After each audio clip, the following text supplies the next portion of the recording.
There he is. What's going on, man? Zoom stock is booming, bro.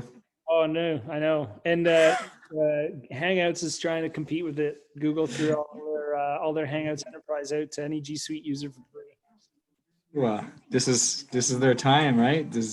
Everyone's using Zoom. Like people who's never been on technology are using Zoom. Yeah, I know. Yeah, my wife asked me if every call costs money on Zoom. It's like, no, it's like I'm paid $20 a seat per month and do all the things I need to do, and it works for this kind of stuff anyway. So yeah, 100%. I mean, collaboration for sure. Yeah, I use it mainly for when I need to see people.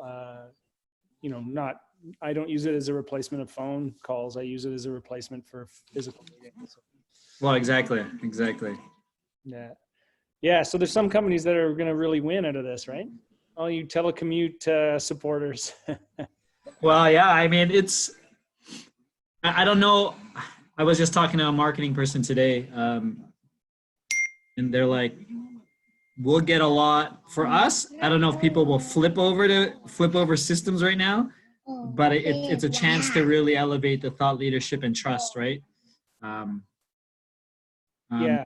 Because no one's gonna flip over operations unless they really, really have to. So with Neil, they weren't flipping operations; it was just expanding what they had already, right? Yeah. So it's and that's the strategy for me, anyways. I was thinking, and I wasn't really. I mean, I don't know about you, but I went through this whole ever since the NBA shut down, I was full blown anxiety and worry for at least 24 to 36 hours.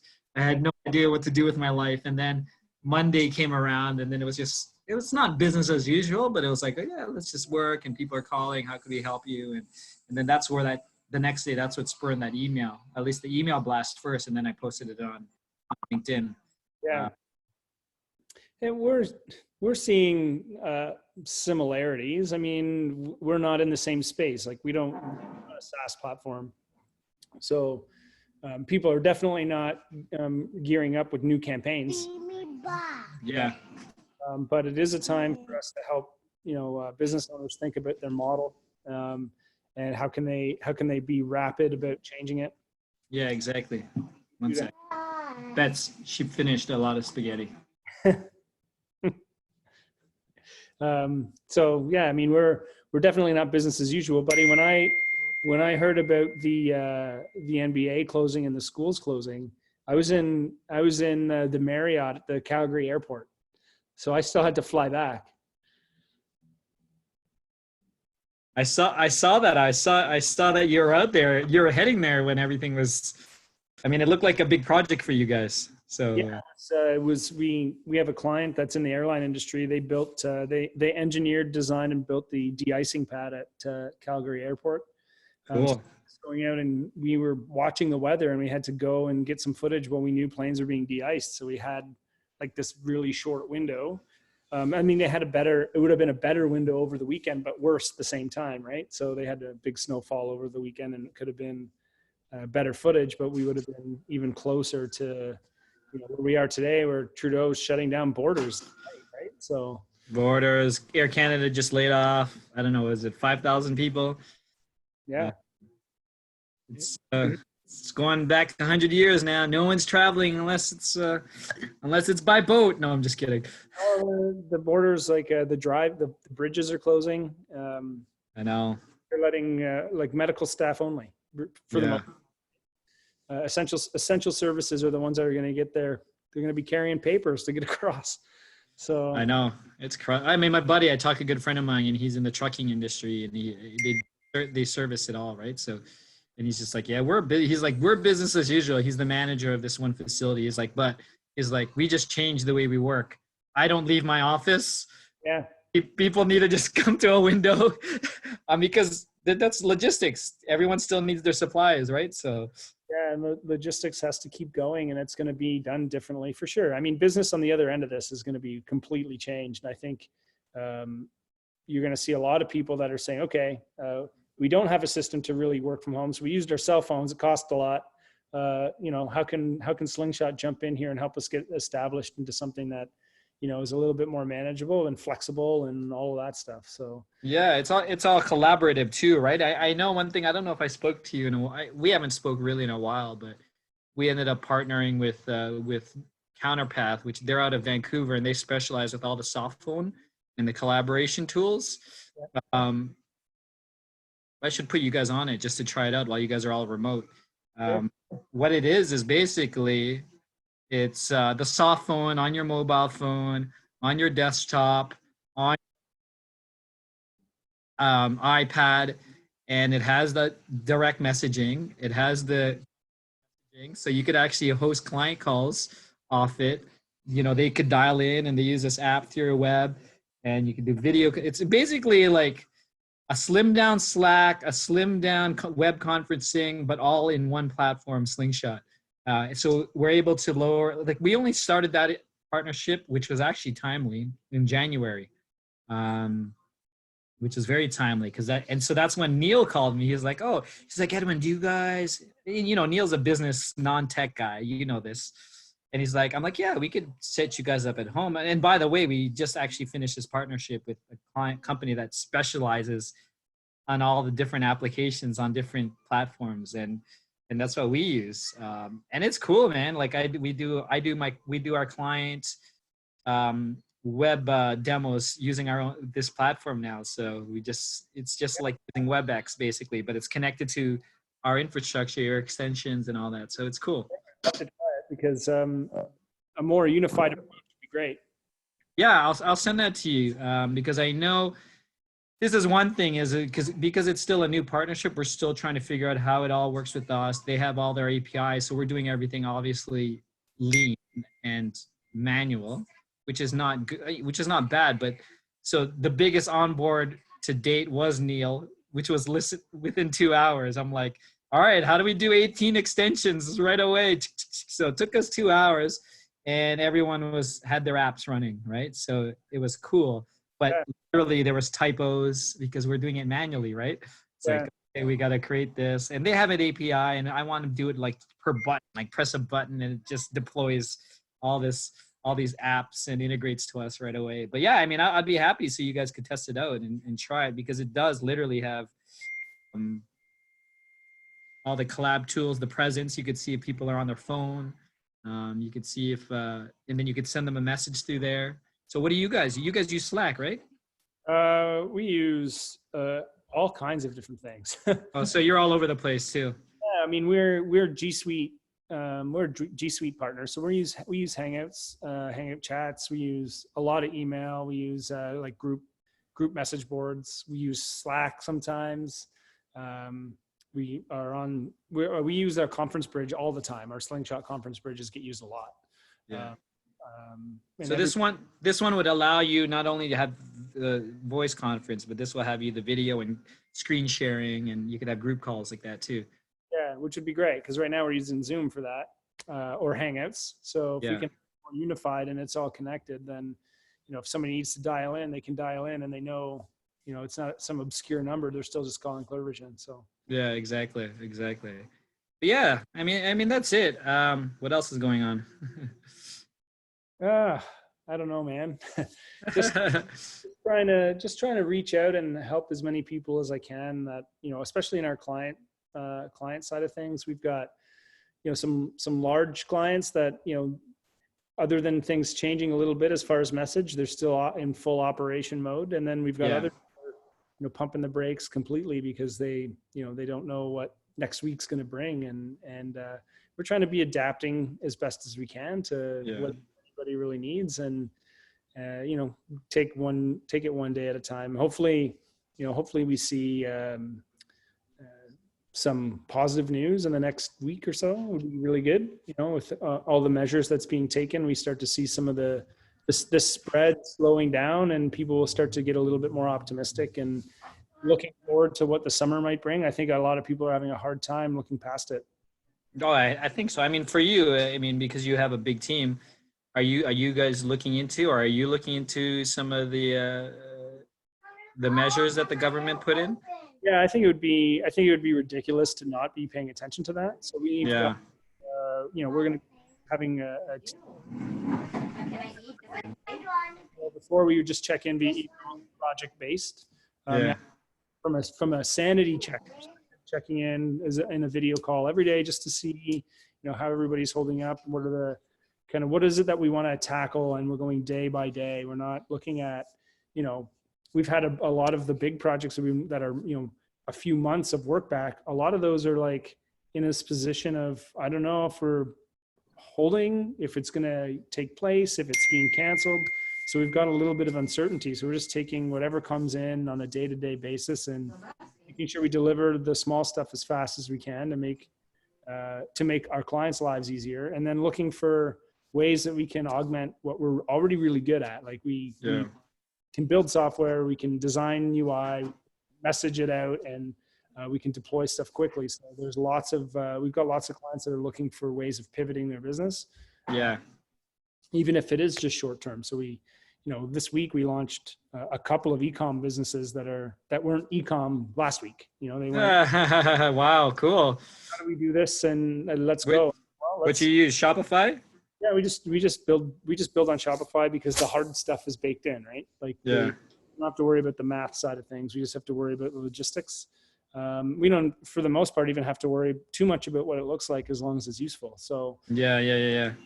Building a system really quick and helping support the business on how they make decisions on shipping and price points and those things. That's where we're spending our time versus, wireframes and high fidelity website design, and that we can come back to. If e-com works for them, we can make it better later, but let's get them up and operational now so that they have some revenue streams coming in. And, we've seen great feedback and great turnaround on those from a small business perspective, thousands of dollars a day. And so. Yeah, no, it's interesting times. I'm sure I don't know how you're connected with a lot of the entrepreneurs outside of your clients. It's just like, I feel like it depends on what business they're in. If they're either absolutely slowing down or gearing up. For us, because we've been running lean for so many years, this actually doesn't affect us so much. It's just a matter of like, how do we change the message? Because I've been talking about remote work for years. It's just like punch people in the face right now. Yeah. It's they're paying attention now. That's for sure. Yes. We've been lucky. We've been working at a very flexible and remote working relationship with all of my staff for the last 2 years. We were just training for this. Well, you're already fully remote, so you're already ready to rock. Plus, having a SaaS-based business that happens to allow people to keep working remotely is not a bad thing, right? But for sure, anybody who's built a business based on human interaction in a physical way is going to really looking hard at how do they pivot. I know a lot of people because I started ramping up in terms of really building a lot of my thought leadership around a speaking business. Yeah. All these, I have the luxury, and I'm not to say I'm like the most unique person, but I have a luxury coming from the tech entrepreneurship and having a podcast platform.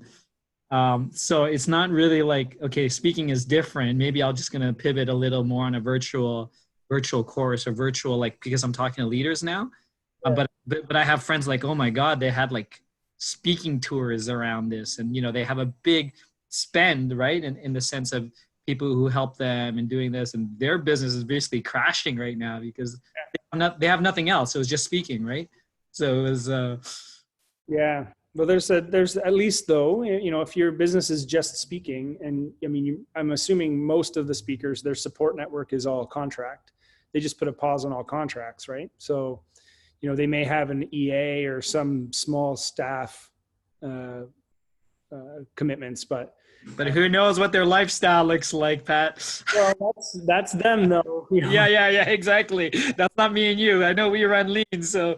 Yeah, that's personal spending habits aside, I'm not even going to open that as far as if I start to see people complain that they can't afford their Benz payments, then they're not getting any sympathy, right? Me neither. Or bought a too big of a house or whatever. That should be, that should go two ways. If you're living beyond your means, it doesn't matter what level of income you're bringing in. If you're beyond your means, you're beyond your means. Yeah, exactly. So this is where like, hey, if you weren't saving for a rainy day, this is where it's going to come, and you're going to have to kind of figure that shit out. But from a business, it's a personal check too, right? It's a gut check. yeah, I think we're going to see a little bit more careful decision making. Maybe I think there will be a ton, like, buddy, when this tapers, there's going to be a party.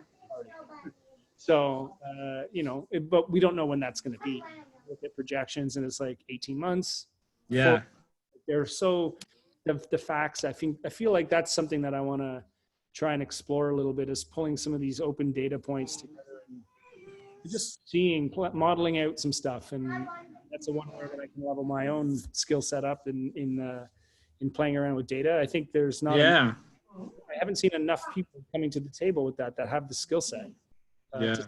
Let's actually work on what a real forecast might look like for more than just the country, more than just the North America, or more than just the world. But why don't we break this down into communities and say who's doing things right and who's not, and how do we learn quicker?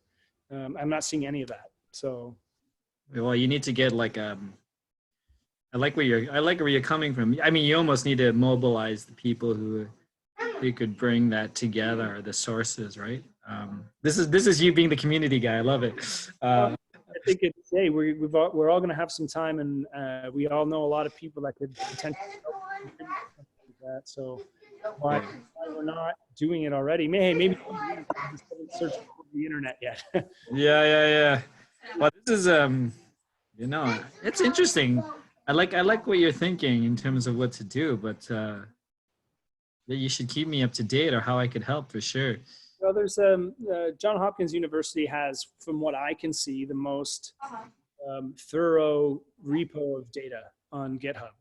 They CSV every day, so they don't just overwrite their data, but every day there's a new file added with updated numbers. So you can pull today's, and I can pull yesterday's.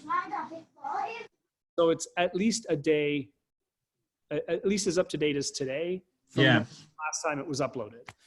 So it's not going to be in real time accurate, but it's going to be better than 4 days old. And it does break down into different geographic locations. So I can look at drill into Ontario.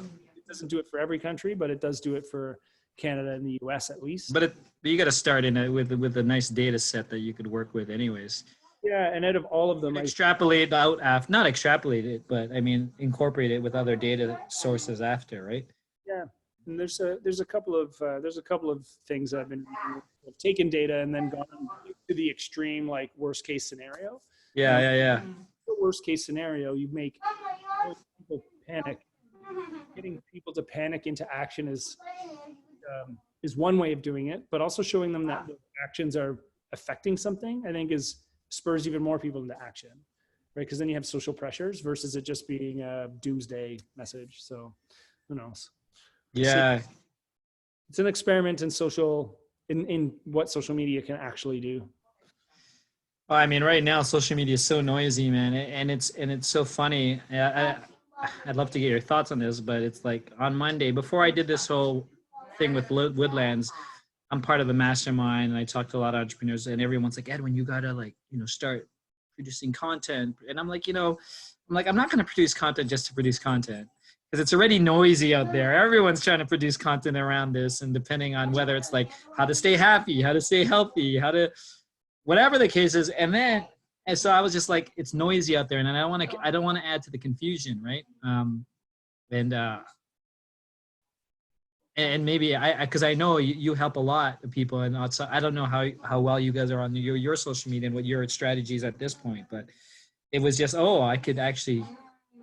That's when that thing with Woodlands happened. I'm like, there is value in what I share actually, but at least it's not so noisy and it's specific, right? So I think that's how you stop being noisy, right? Is you are specific. You're talking about your business and what you've done for your clients, and then even if that's just good enough for Neil and the Woodlands crew, to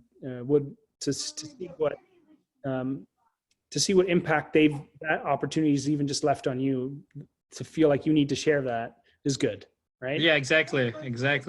You just say, how can you help others in a time of trying to work from home or figure that out, because everything is right now, everybody's just trying to figure stuff out. That's all that's going on every day. People trying to figure it out. So, What everyone, like you and I have the luxury of knowing how to work wherever, but man, I feel for the business leaders who their teams and their employees, it's the first time they're working from home. yeah. Like they have no idea about how to be productive. Like we've been spending years how to learn how to be productive at home. Yeah. Uh, Yeah. so And I'll be the first to admit that I can do it, but I much prefer to be in the office, because well, I I'm know. Yeah. more productive here, but I'm in the office and it feels like I'm working from home because there's nobody here. They're all working from home. So it's the same thing. Yeah. Yeah. The difference is I don't have life distractions here. Yeah. But, because I locked the office down on Friday, and since cleaned it and scoured it, my wife and kids have been here, because it's like we're treating it like a second home. It's a way to get in the car and get out of the house. Which is good. Yeah. I'm here, then it is working from home. It's just a different. Yeah. So, yeah, it's so like what other advice would you give people right now that are not, that are just struggling to figure out what's next? Oh my God. I mean, just on the personal side, I'm thinking for me, really to work on yourself, and patience, to be quite honest, because we're all going through this all at the same time, and be okay with the feelings that you're having. This is just me on the personal side, and I think it's relevant to everyone and anyone. But when we're talking to specific entrepreneurs or business leaders, it's like I think you're doing a good job, Pat, keeping that daily communication lines with your team, because just that check-in, you might get anyone at that point of like, oh my God, this is doomsday, right? And then you get to smile and do this. Like I'll do a screenshot of me and you, and I could share this as well. Like it's important, and it's important to try not to listen to the news all the time, to be quite honest. Having said that, I think I have 680 news on right now. But I can agree with the avoiding the news 24/7, but yeah. I think it's important that people educate themselves into what's really going on, and listen to the news, but then dig deeper, because a lot of it is sensationalized, but a lot of it is sensationalized for the right reasons. It's not that. They're doing it because they want people to pay attention. Yeah. So, well, at least I hope. And when I dig deeper, you can see that like the real concerns that are out there. So if people aren't actually kind of educating themselves as to the new reality, like it's not going to be better next week. It's going to be worse next week. It's getting bad. Yeah. I think people need to kind of take that pretty seriously.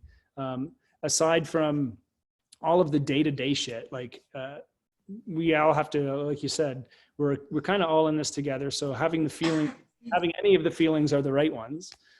So definitely checking in with everybody is kind of a recommendation I'm going to be making, and I'm offering to talk to anybody who wants to talk. Like, I think it's as good for me as it is for anybody else to just have a chat, even for a couple minutes, and make sure. Yeah.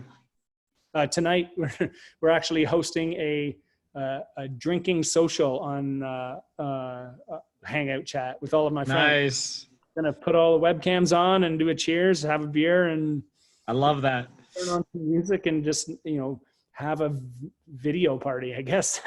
Got to do something.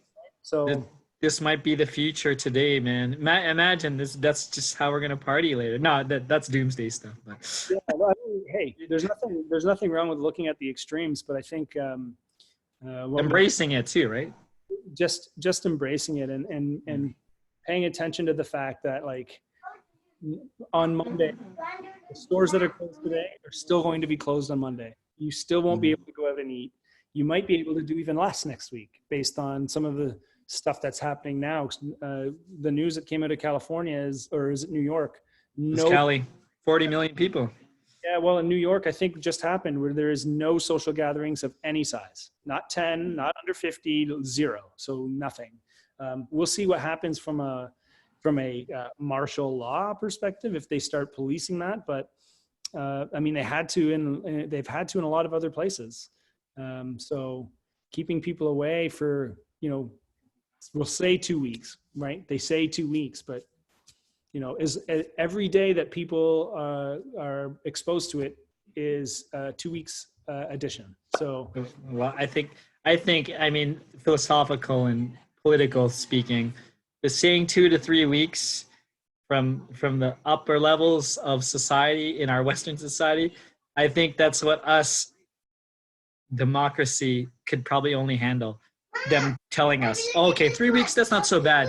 But they really knew up there that it's probably going to be 6 months. So they're, because we don't live in a communist society, right, where they just shut it down. Like, we're gonna, like, we hate this, don't do this to us, right? So I feel like they, and I'm not trying to go conspiracy theorists, but I think they're rolling it out slowly so we could, us as society here in the Western world, take it in bite size, because our world is changing right now as we speak. So 100%, man. It's the Overton. This is you go from the absolutely unthinkable all the way to policy, and you got to find the sweet spots. And 10 days ago, even what we're doing today, 10 days ago would have been like unheard of. Yeah, it'd be like, no way, that's like extreme. And now we're looking at people walking down the street saying, "Why are you outside?" It was the MV in our startup world. It was starting with an MVP and start increasing the product a bit more and more. So I think they knew what the product was at the end, but yeah. So borders today, and we're on an N+14 algorithm right now, right? So oh my gosh. But when N gets to 0, we got +14, and then we can start to look at the other end. But as long as N is the new infections. So I know. We're at N14, and right now we've got 50 more. So we're 50 + 14. Yeah. So. Yeah, man. I mean, that's all I advise. I mean, I do the same thing with like you, man. I whenever someone comes to mind, or I'm wondering what they're thinking. But I started this last year or 2 years ago, Pat. Is whenever someone came to mind, I'm sure I've texted you out of random, but now it's like, oh my God, I wonder how they're doing, and I'll just message them. And if they're not in the country, I'll send them a note somewhere. But that's reaching out is important. Even just to say, how are you guys doing? Like I think I did that to like 4 people this morning. Yeah. Just it's a check-in, right? Because yeah. Especially like, did you see those memes on like everyone check on the extroverts? They're having a hard time right now. Yeah. This time has been built for the introverts. They've been in training nonstop, right? Yeah. You take over. Yeah, but they're still being introverted. They're not reaching out to anyone. No. So it's actually it's a full circle. Well, they don't even know what's going on. They're just too introverted. They're on Netflix. No, I'm just playing. Yeah, man. I mean, that's it, man. Let's keep the communications line up for sure, man. Yeah, happy to. And thanks for wanting to check in. Appreciate it. Dude, let's do this. Let me do a screenshot of the peace sign screenshot for us. Let me get this ready. Hold on. Let me get this ready. I'll send you this file too. Yes, I got a good one. I've got this recording, so I'll send it to you. Okay. Let me do this again. Hold on. Go. There. I'll send this to you. Sweet, man. So let me know, and I mean, other different ideas for me. Oh, one thing that I am launching. Remember Suzanne Grant? Yeah. What's up, Suzanne? I don't know if you and this ever gets posted, but she's the CEO at Kata now, right? The folks that brought us Shred to the world. So we were going back and forth for the last month or so about how we could collaborate with a podcast or something like that, and then literally because of all this, we decided to partner and do like a 20 leaders in 20 days to talk about again, and it's just short 5-10 minute conversations about the challenges that some of the leaders are having with the remote work right now, and what they're doing and what they're finding in the best practice. So we're going to actually roll this out in the next, it's tentatively the first episode's going to go live on Wednesday. I'm actually doing, I think, 4 recordings today. Oh, great. Yeah. But yeah, so if you have anyone like in the tech space or who are managing big teams that just went remote fully, let me know if anyone ends up listening too. Happy to connect and have those conversations, because this is a Pat, where I was like, oh, this is actually real content. And this is all came after when I posted that thing on LinkedIn. So all these like, oh, Edwin, you know about remote work. Let's talk about this. So it's like, how do I level up now more? So it's all good. Yeah, absolutely. I can put you in contact with a couple of people that we're close with that, would be great. They're even after checking in, they're not self-proclaimed experts in that. In fact, they're just in experimentation. Which is fine. We don't need full experts. I want to have the conversations, because people in my network are like, oh, Edwin, you got to talk to Liam Marnie. He runs this 100 employee. I'm like, but I don't know if he's going to, I mean, he might have some best practices, but he may not be going through that feeling of emotions of the challenges right now. Right. That's the real stuff, right? You don't need somebody talking at you saying, this is what you should be doing. You need somebody to kind of listen and say, relate to what's happening to someone who's listening, right? But I do appreciate the experts and stuff like that. But I feel like there are leaders, tech leaders, business leaders who are going through this right now, and even themselves. These leaders, even themselves, is their first time working from home. Yeah, I mean, it's not only managing a remote team; it's managing themselves remotely. And also thinking about how do they cope personally is something that I think that a lot of people need to hear from, to just know they're not alone. Some of the things that I've been thinking about are not staying. We don't want to catch this virus, but what about the other things that we don't want to expose ourselves to? Like, I don't know, like obesity. No, just kidding. Could be, but who's thinking about taking care of themselves so they don't end up in the hospital for something else, right? That's right. This is not a time to get a cut or break your leg, or so what are some of those precautions people are taking or even thinking about? The news is so all encompassing on COVID-19 that there's a whole lot of other health risks and exposures that we want to minimize, and so that we don't end up being collateral. Yeah, no, 100%. Yeah, man. Let's have another chat, Pat. I love catching up with you. Well, let's see how you're doing with your 20 liters in 20 days next week. Let's do the same time. Yeah, it's gonna roll out. I'll tag you. Let me know if you have anyone or anyone's listening. That'd be amazing. Yeah, I'll tag who I think would be a good fit too when I post this. Very cool. All right, Edwin. Pat, be safe, brother. Bye. I love that.